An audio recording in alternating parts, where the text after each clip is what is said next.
राजस्थान में गुर्जर आंदोलन के नेता किरोड़ी सिंह बैंसला ने अशोक गहलोत के बारे में एक बार कहा था कि गहलोत इतने सजग नेता हैं कि उन्हें कोई दूध पिलाने की कोशिश करे तो वो उसका पहला घूंट किसी बिल्ली को पिलाए बिना खुद नहीं पीते।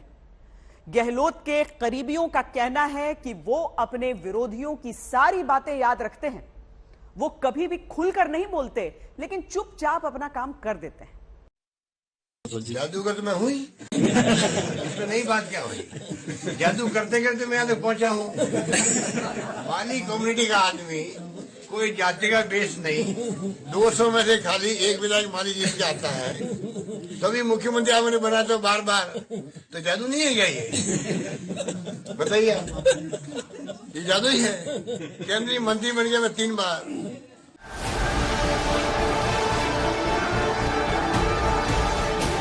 वाकई अशोक गहलोत जादूगर है जो गांधी परिवार के हर सदस्य के करीब पहुंचने में कामयाब रहे।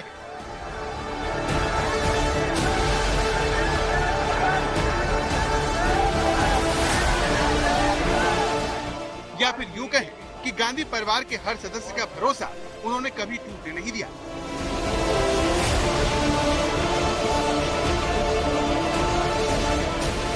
अहम बात यह है कि गांधी परिवार से करीबी के बावजूद अशोक गहलोत पीवी नरसिम्हा राव ने अपनी सरकार में मंत्री बनाया। अशोक गहलोत शायद कांग्रेस में इकलौते नेता हैं जो इंदिरा गांधी, राजीव गांधी और फिर पीवी नरसिम्हा राव की सरकार में मंत्री रहे। जादूगर तो मैं हुई, इसमें नई बात क्या हुई। जादू करते करते मैं यहाँ तक पहुंचा हूँ।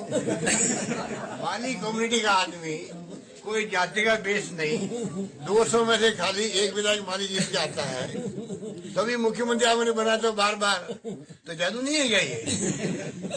बताइए, ये जादू ही है। केंद्रीय मंत्री बन गया मैं 3 बार।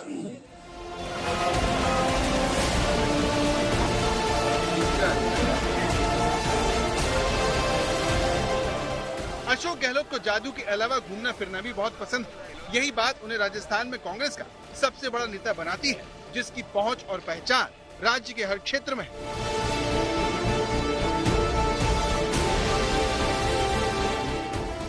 तीन मई 1951 को जोधपुर में जन्मे अशोक गहलोत के पास लंबा राजनीतिक अनुभव है।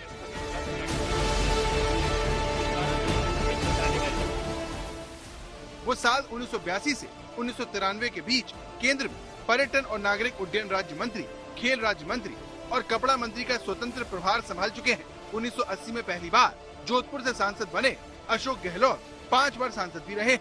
अशोक गहलोत ने साल 1999 में पहली बार जोधपुर के सरदारपुरा से विधानसभा चुनाव लड़ा और वो अब तक वहां से विधायक है। इसके अलावा वो 3 बार राजस्थान के मुख्यमंत्री भी रह चुके हैं। गहलोत के पास संगठन का भी अनुभव है। चुनाव प्रभारी होने के साथ साथ वो 2 बार कांग्रेस के महासचिव भी रहे हैं। कुल मिलाकर अशोक गहलोत के बराबर कांग्रेस में किसी और नेता के पास इतना अनुभव नहीं है। अब नए सिरे से जब चुनाव होंगे, चुनाव के बाद में चुनाव लड़ने वाले जितने भी लोग हैं वो सब मिलके तय करेंगे, गांव में, बूथ पे, ब्लॉक में, जिले में, प्रदेश में, सब जगह कांग्रेस मजबूत कैसे हो, उसी में सब लगेंगे। राजस्थान ही नहीं, देश के दूसरे हिस्सों में भी अशोक गहलोत ने कांग्रेस को शानदार सफलता दिलाई है। गुजरात का उदाहरण तो सबके सामने है, किस तरह से कल्पेश, जिग्नेश और हार्दिक जैसे युवा नेताओं की तिगड़ी खड़ी करके कांग्रेस को जीत के दहलीज पर लाकर खड़ा कर दिया था और गांधी परिवार के बेहद करीबी तो हैं ही। गांधी परिवार से इसी करीबी का फायदा अशोक गहलोत को सचिन पायलट से सियासी जंग में हुआ। 2018 में जब राजस्थान में कांग्रेस का परचम लहराया तो अशोक गहलोत सचिन पायलट के नीचे से मुख्यमंत्री की कुर्सी छीन ली। अशोक गहलोत ने इतना पक्का दांव खेला कि सचिन पायलट की एक भी न चली। बाद में सचिन पायलट की बगावत ने गांधी परिवार के सामने गहलोत के कद को और बढ़ा दिया। अशोक गहलोत खुद के कद्दावर नेता होने का प्रमाण कई बार दे चुके हैं, जिसके चलते वो राजस्थान में सरकार गिराने की सभी कोशिशों को अपने दम पर अब तक विफल करते आए हैं। सियासी संकट भांपने की इसी कला का गांधी परिवार भी कायल है, जिसमें सोनिया राहुल से लेकर प्रियंका गांधी तक शामिल है। मुख्यमंत्री अशोक गहलोत को अजात शत्रु भी कहा जाता है। अपने दल के वरिष्ठ नेताओं से अच्छे संबंध तो हैं ही, विरोधियों से भी अच्छे संबंध रखते हैं और दूसरी पार्टी के नेताओं में भी गहरी पैठ है। राजस्थान में स्वर्गीय भैरों की शेखावत के साथ उनके बेहद अच्छे संबंध रहे। उनकी मृत्यु के बाद भी उनकी समाधि पर हर बार जाते हैं और दूसरे विरोधी नेताओं के साथ भी उनके काफी मधुर संबंध आज भी हैं। भारत जोड़ो यात्रा कर रहे राहुल गांधी दक्षिण में कांग्रेस को मजबूत कर रहे हैं, लेकिन सब जानते हैं कि कांग्रेस की कमजोरी उत्तर में है, जहां पर बीजेपी को राष्ट्रीय स्तर पर टक्कर देने की उसकी कोशिशों में अशोक गहलोत काफी अहम हो सकते हैं, जो मोदी शाह के खिलाफ तीखा बोलने वालों में सबसे आगे है। प्रधानमंत्री की जिम्मेदारी है देश में क्या हो रहा है और उनकी पार्टी जिस प्रकार से हरकतें कर रही है। मेजोरिटी उनके बाद में गोवा में तभी तोड़ रहे हैं, गुजरात में चुनाव में जीतते हैं, मेजोरिटी बन जाती तभी तोड़ के वापस बाई इलेक्शन करवाते हैं। तो ये जो नया तरीका अपनाया, ये प्राइम मिनिस्टर को खुद को सोचना चाहिए कि देश हित में है क्या। लो प्रोफाइल रहने वाले मुख्यमंत्री अशोक गहलोत जोखिम भरे फैसले लेने से चूकते नहीं हैं। आसाराम को गिरफ्तार किया तो हाई प्रोफाइल, तो गड़िया को जेल भेजा।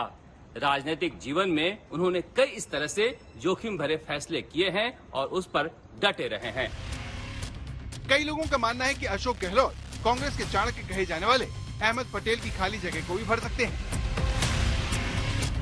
जो हालात देश के हैं उसके लिए प्रतिपक्ष का मजबूत होना बहुत जरूरी है।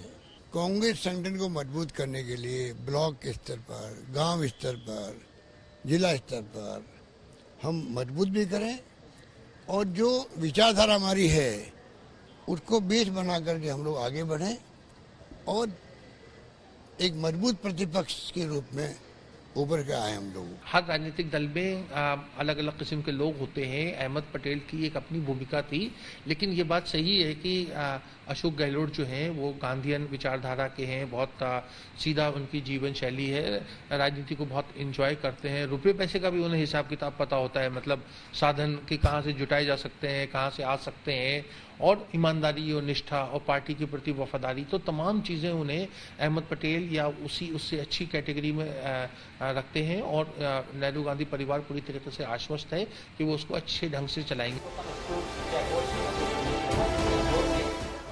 अशोक गहलोत के लंबे राजनीतिक अनुभव को देखते हुए वो कांग्रेस के अलावा विपक्ष को भी बीजेपी के खिलाफ लामबंद करने में मददगार साबित हो सकते हैं, क्योंकि सियासत का ये जादूगर जयपुर में हो या फिर दिल्ली में, उसे जादू करना अच्छे से आता है। शरद कुमार, जयपुर, आज तक।